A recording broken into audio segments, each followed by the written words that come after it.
Greetings, my fellow YouTubers, and welcome to Big D's Entertainment Rankings and Reviews.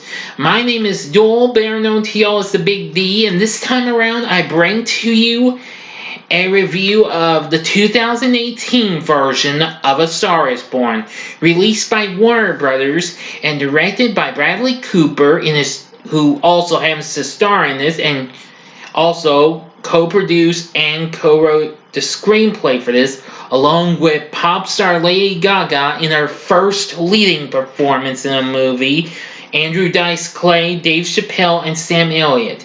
Now, according to the movie, this kind of is following in the veins of both the other two remakes, the 1954 version with Judy Garland and James Mason, and the 1976 version with Barbra Streisand and Kris Kristofferson.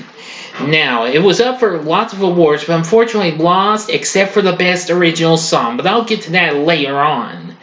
So now, I'm going to give you exactly 5 seconds to stop if you've not seen this movie, because I'm going in deep.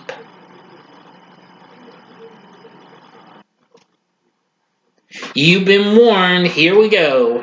Now, the film focuses on a country rock singer named Jackson Maine, or Jack for short. He is privately battling an alcohol and drug addiction as he plays a concert. His main support is his manager and older half-brother, Bobby, played by Sam Elliott.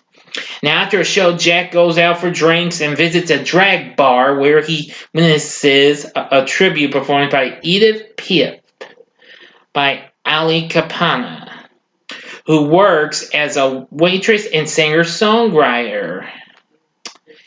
Now, of course, Ali, is played by Lady Gaga. Yes, pop star who wears some of the oddest costumes you can ever imagine, but not much in this movie. Now, where was I? Oh, yes. Now, Jack was really impressed with her, so they spend the night together and what have you, sort of talking to each other, is what I mean, where Hallie discloses to him her unsuccessful efforts in pursuing a music career. So, she shares with Jack some lyrics she has been working on, and Jack tells her she is a talented songwriter and should perform her own material. So he invites her to the next show, but despite her initial refusal, she attends and with Jack's encouragement sings the song that she wrote on stage. And that was the song that would go on to win the Golden Globe and Academy Award for Best Song, which of course was Shallow, which that was definitely a good song. Kind of overrated though, but nonetheless, that's an overrated song I got used to. I loved it. This was just an amazing song.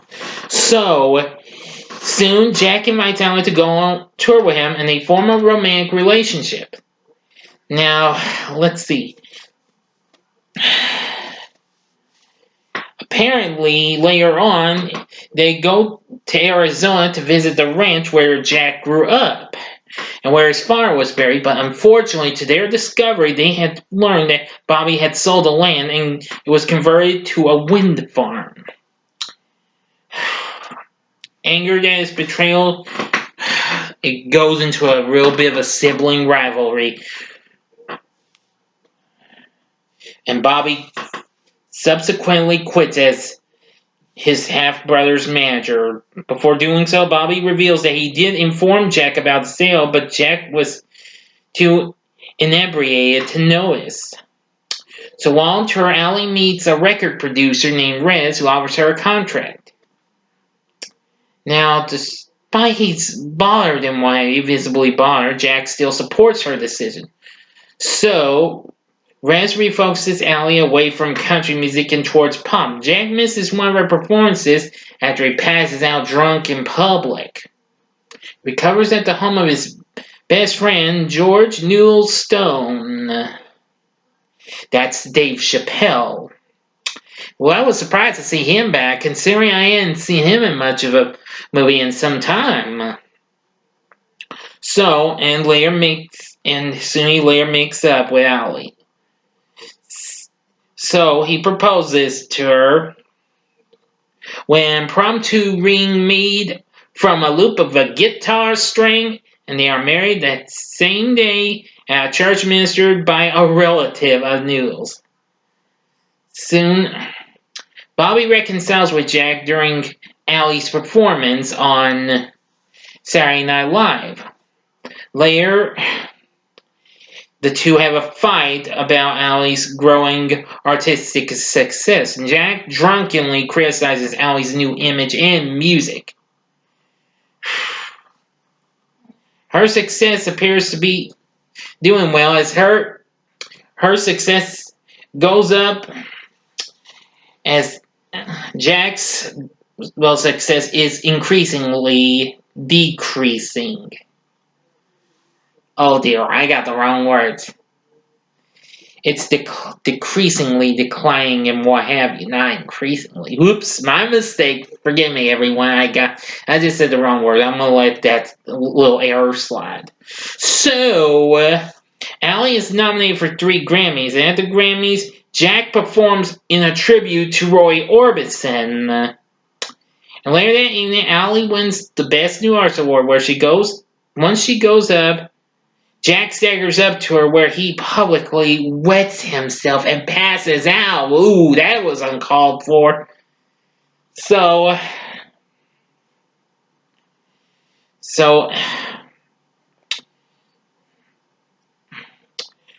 Allie's father berates a semi-conscious Jack while she attempts to help him sober up. So he joins the rehabilitation program shortly thereafter. Recovers at rehab for about a couple of months and what have you, where he discloses to his counselor that he attempted suicide when he was only 13.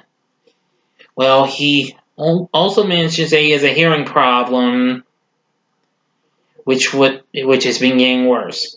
So Jack apologizes. While returning home, he admits to his half-brother Bobby that it was him he idolized and not their father.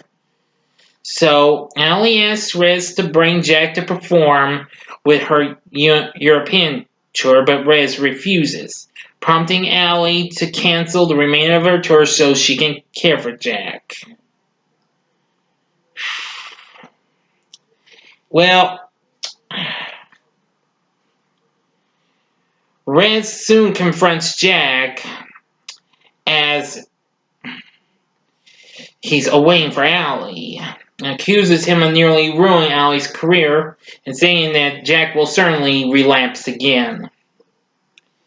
Allie lies to Jack and tells him that a record label has canceled her tour so she can focus on her second album. Jack promises that he will come to her concert later that night. But after Allie leaves, he hangs himself in their garage. Jack commits suicide, as you can imagine. Allie is grief-stricken and inconsolable.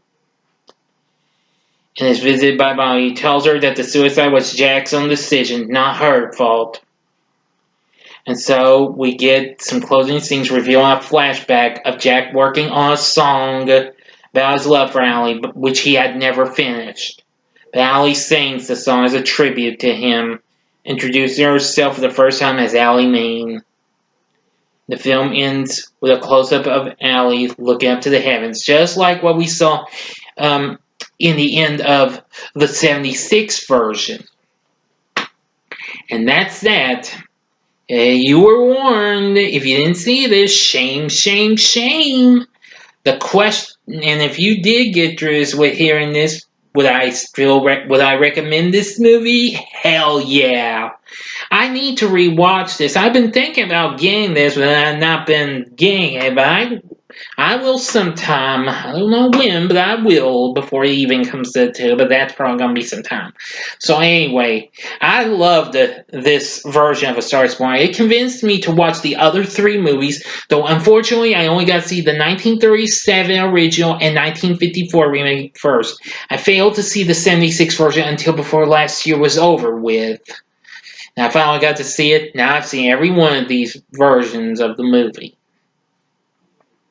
Now then, I thought I'd have a little fun here, and I'm going to tell you. Oh, but before I do have this little bit of fun, I am going to tell you what my thoughts are on this movie. I love the performances from Bradley Cooper and Lady Gaga. While I'm really not much a Gaga person, though I have a little respect for some of her music and what have you, like Poker Face and Bad Romance, Born This Way. But it was her and Cooper's performance of Shallow that was definitely very good. Yeah, that's the one thing. I praise the music for this, the direction that Cooper did, everything. The story was really good too. Now, actually, the remake actually was in talks since 2011, and with various choices of actors and actresses to be in. Clint Eastwood as attached to direct, but well, that was in development hell for a long time. Oh well. Anyway, the cinematography of the movie's good too. So I agree with the critics. So this was good. So see this if you haven't. If you went through this without watching, you were warned. But I'd still say a lot of y'all have probably already seen it, so good. Anyways, I do think A Star is Born 2018 is good. Now, for that little bit of fun I was going to think of doing, I decided instead of doing another video, I'm going to go ahead and rank all 4 versions of A Star is Born. Well, will the 2018 version wind up? Well, let's try this, okay? Number 4 would have to be the 1976 version. Don't get me wrong, while I liked Barbara Streisand and Chris Christopherson's performances, the music was pretty good, the story kind of had a few downsides and what have you. Now, the ending was still sad, even though it was different than the original and the first remake, it still was okay and all, but I'd say it was good in some ways. So, I'm going to say the 1976 version's the bottom of the chain. Number 3 would have to be the 1937 original. I absolutely did enjoy that one. It was very good in ways. I liked the story and what have you. I loved Janet Gaynor and Frederick March in this. They were very good. I mean, of course, it did involve, someone becoming a movie star. And I have to say, after rewatching it on Prime not so long ago, I thought it was good. It's not too bad and all. Okay, and number 2 is the one I just finished talking about, the 2018 version. Like I said, good story, good cinematography, music, directed by Bradley Cooper. He and Lady Gaga shined. Shallow was a good song. Enough said. And of course, my number 1 favorite version of A Star is Born is the 1954 version with Judy Garland and James Mason. While this was a little longer than the rest, it's the longest, but I think it was very good, and I absolutely praised Judy Garland's performance. It was very good. And James Mason was good too. I'd say the music, cinematography, and what have you was all great in that as well. So my number 1 favorite version of A Star is Born is I'm getting tongue-tied. The first remake from 1954. Of course, right behind it was the 2018 version. Then 3rd place was the 1937 original, and 4th, last place, the 1976 version. Now then, what did you think of the 2018 version of A Star is Born? And how would you rank all 4 movies? Please feel free to tell me in the comments section. Like and subscribe to my channel as well, and be a part of the Big D Nation. And thank you again for watching, and join me again next time when I bring a couple of horrifying flicks for Valentine's Day. But anyway, that'll do it for A Star is Born. Now, if you liked what you saw, you can check out my reviews for the other movies. In the upper left-hand corner is my review of the original 1937 version. In the upper right-hand corner is my review of the 1954 version. In the bottom left-hand corner is my review of the 1976 version. And the bottom right-hand corner is the little button you can click to subscribe to my channel for more fun with moi, the Big D.